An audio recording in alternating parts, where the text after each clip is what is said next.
ભટુરેની તો recipe share થઈ ગઈ હતી, પણ છોલે ચણાની રેસીપી શેર કરવાની બાકી હતી હજી.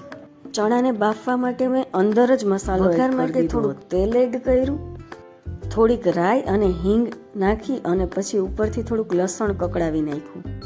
ડુંગળી નાખી અને એને હાફ કૂક કરવા માટે રહેવા દીધું. પછી એમાં બધા મસાલા એડ કરી દીધા.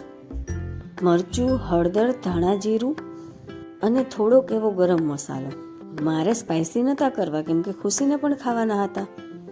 સ્વાદ પ્રમાણે મીઠું થોડું ઓછું નાખ્યું છે કેમ કે બાફવામાં પણ નાખેલું હતું ને એટલે. હવે ટમેટા પણ એડ કરી દઈશ કેમ કે ટમેટાને ચડતા વાર ન લાગે અને એની ગ્રેવી તરત જ થઈ જાય. થોડી વાર ચડે પછી એની ગ્રેવી બની જાય પછી થોડુંક એવું મેં પાણી પણ એડ કરી દીધું અને મસાલો બરાબર ચડવા દીધો. હવે વારો છે છોલે ચણા એડ કરવાનો. એકદમ સરસ બફાયેલા ચણા હોય ને તો ગ્રેવી મસ્ત એડ થઈ